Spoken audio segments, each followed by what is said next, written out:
The climate action incentive is now the Canada Carbon Rebate, a rebrand the government rolled out, as you heard there today. Ministers at the announcement insisting that any calls from their opposition or Canada's premiers to, quote, axe the tax would also axe rebates that range from $760 to about $1,200 for families in provinces where the price on carbon applies. Seamus O'Regan is the federal Labour Minister, leading the announcement for the government today. Hi, Minister. Great to have you back on the show. Thanks for making the time. Good to be back, Vassy. Minister, the sum total of your announcement today was a change in name of the rebate for the price on carbon. Should people watching tonight take that as an acknowledgement you know Canadians are not convinced of the virtues of the carbon tax as your government has presented them? Well, I think what we did today was just come out what we do in every year, which is to let people know how much money they'll be getting back. Well, yeah, no, we did change the name of it. It's now the Canada Carbon Rebate. And I think, look, the old name was around for about 8 years. And I think this is how people talk. This is something I've been working on myself, too. You know, you just talk like people talk. And people associate it with carbon. It is most accurately framed, I think, as a rebate, because indeed that's what it is. 8 out of 10 families do better with it. So this is a way of just, I think, more accurately telling people what is going on here, that the fact that they're getting cold hard cash back in their bank accounts. Do you, would you agree with the assessment that people were not convinced that's the case, that they do not believe that the carbon tax makes them better off? I think people are busy. I don't think they always go through their bank statements and everything like that, but I think it is, at the end of the day, people realize it is money that a lot of people rely upon. I mean, what we're talking about now is $1,200 for a family of 4 in Newfoundland and Labrador, where I'm from, you know, $600 for a single senior. People are relying on that money. And I think, look, what we decided was, you know, people are talking about the tax, get rid of the tax. I mean, clearly the opposition has made that their mantra. We want to let people know what is at stake, because the money that they receive back in this rebate is money that a lot of people do depend on. It's a lot of money. $1,200 for a family of 4 is a lot of money. $600 for a single senior is a lot of money. So we have to, I think the onus is on us to more accurately characterize it. And the Minister of Finance is working with the banks to make sure that that shows up as such in their statements so that you see it. Is it accurate, though, to say that, you know, that is money that, yes, that is money that they're getting back. It's also money, Minister, though, that they've spent. And in some cases, for example, I'd point to what your government said at the initial outset of this policy. There are segments of the population that are disproportionately feeling the impact. So think, for example, of farmers, of Indigenous people, and of small businesses.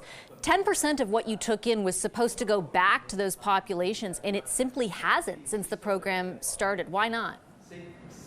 No, it has. It has. I mean, for people who are of lower income or, you know, many middle-class families, they are getting much more back than they were before. I mean, depending on the province, sometimes it's, you know, 9 out of 10 households are getting more back. Some are 8. Generally, national averages, 8 are getting more back because we're taking more from big polluters, and it is being distributed fairly to other people. I mean, that's basically how the social safety net in Canada works altogether.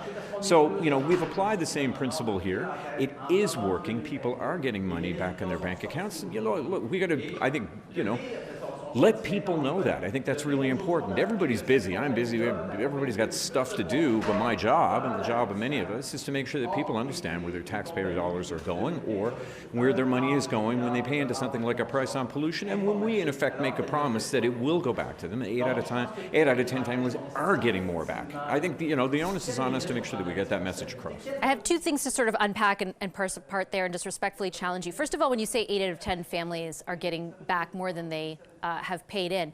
That is based on analysis, according to the Parliamentary Budget Officer, of direct costs associated with the carbon tax, not indirect. When he took into account the indirect costs, he actually said that it's a net loss. I'll read exactly what he said. When the economic impact is combined with the fiscal impact, the net cost increases for all households, reflecting the overall negative economic impact of the federal fuel charge. How do you respond to that? I respond that in some cases he didn't take the entire context of climate change and life on this planet altogether and the damage that climate change costs. None of that was taken into context. None of that was taken into the formula. You can't live in this, you can't take this on in isolation. You have to take it on in a broader context, you know, the real world. So Yes, you're right. He did not take into account the costs associated with climate change, but your analysis doesn't take into account the indirect costs of the carbon tax. So, for example, how much more we're paying for food, how much more we're paying in some cases for other products that we buy that have higher inputs because of the carbon tax. Those secondary costs, those indirect costs, have not been taken into account by your government. Or are you contending that they have been and still more Canadians are better off? Well, I have to contend something you just said earlier. We did have, preeminent food experts saying that no, this is not added to the price of food, definitively. But what we are, look, the whole idea of this was, and this dates right back to Preston Manning. He defended this idea as being a market-friendly way for the market to recognize that there's some things and some products are more carbon-intensive than others. Look, this is I think a smart policy. It allows us, frankly, to take on much bigger spenders in this area than, like the Americans, who have hundreds of billions of dollars that they can throw at climate change, and in effect are right now in the United States under the Biden administration. But what we're trying to do here is find a way where we can affect behavior in a good way so that we are lowering carbon emissions and that we are rewarding those companies and people who produce products and services that are lower in carbon in intensity, so we can put out those market signals and at the same time make sure that 8 out of 10 families and households are not taking this out of pocket. That is what we have designed here, and it's what a lot of economists think is the most efficient way to make sure that we lower carbon emissions in this country, reward businesses that meet that price target, that price signal, and make sure that people have cold hard cash in their pockets.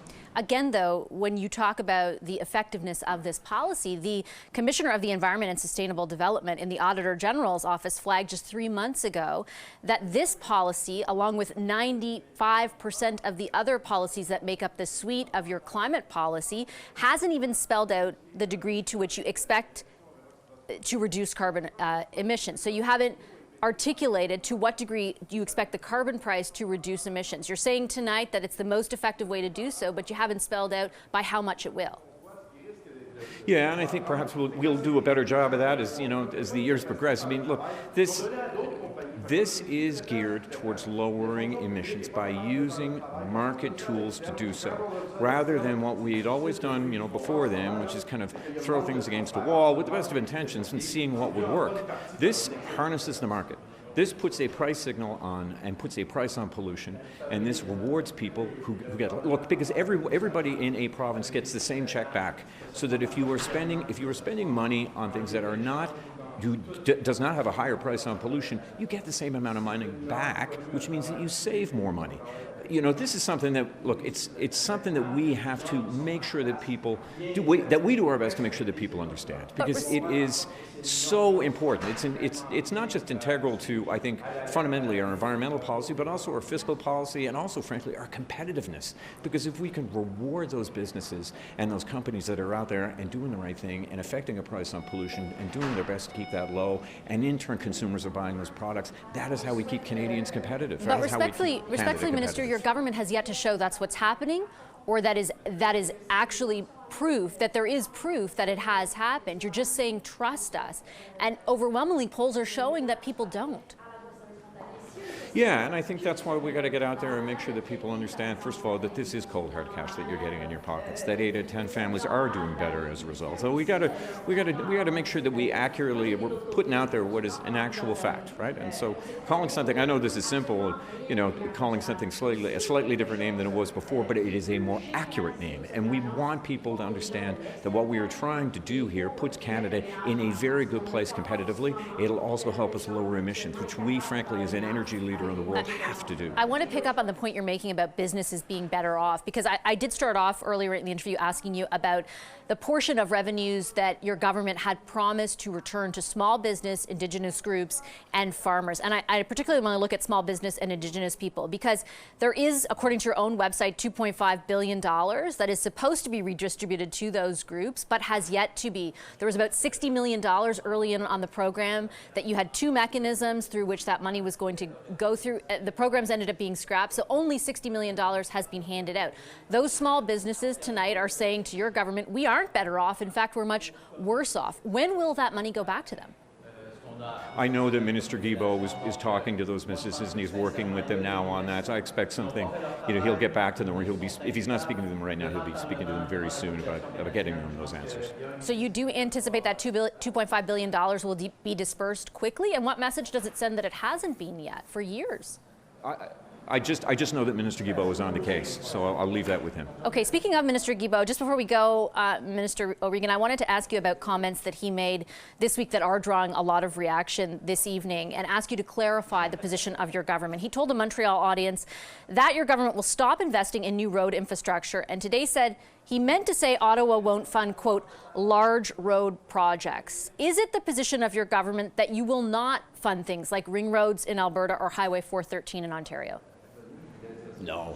I mean, the proof's in the pudding. I was just down in Windsor, saw the Gordie Howe Bridge being built. You got the Champlain Bridge being built. We're twinning the highway in Newfoundland and Labrador. No, very much so. Look, he was speaking in a particular context. I think he explained today to a specific audience, it was taken out of context. But no, I mean, the proof's in the pudding. We're out there. We're building. EV's got to drive on something.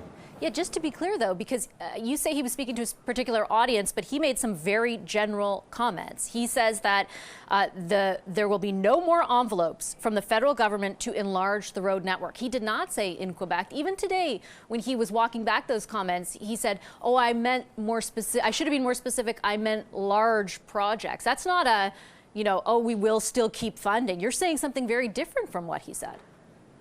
No, I'm saying, look, proof's in the pudding. As I said, we're going to be twinning the highways, Newfoundland and Labrador, Champlain Bridge, Gordie Howe Bridge. I mean, EVs do have to drive on something. People in this country do get around on roads. The point here, and the point of our entire climate policy is to lower emissions. And that's what we're intent on doing. So, no, nothing's changed. So that doesn't mean, for example, that helping to fund 413 in Ontario is off the table? I don't know much about 413, to be honest with you. Actually, couldn't comment on it. But that's a new road that the premier of that province says Minister Guilbeault's comments indicate that you would not do something like that. I'm just, maybe in more general terms, I can ask you, bluntly, will your government still fund new roads? Yeah, we are. And in fact, that's what we're doing right now. And, we're doing it in my own province. So, I don't see that there's a change. I mean, as I said, Minister Guilbeault said that he was taken out of context. I can tell you, as the Prime Minister said in question period today, proof's in the pudding. Nothing's changed. Do you think Minister Guilbeault was taken out of context? With all due respect, the exact words that he used were the federal government, there will be no more envelopes from the federal government to enlarge the road network. How is that taking anything out of context? Vassy, I just know that that's what he told me, and that's what he said at the press conference, and I have to leave it there. And what's certainly our policy on roads, as I said, the proof's in the pudding. I see it in my own province. What's your message to Canadians, though, who are worried that a re-elected, for example, a Liberal government will place a primacy on investing in things that are directed at mitigating climate change versus trying to deal with the realities of much of this country, which still depend on roads and highways? We will always deal with the realities of this country. We are Liberals, we are pragmatic, we are practical. It doesn't mean that we are not ambitious. It means that we are practical. Minister, I'll leave it on that note. Thank you very much for your time this evening. Appreciate it. Thanks, Sasha.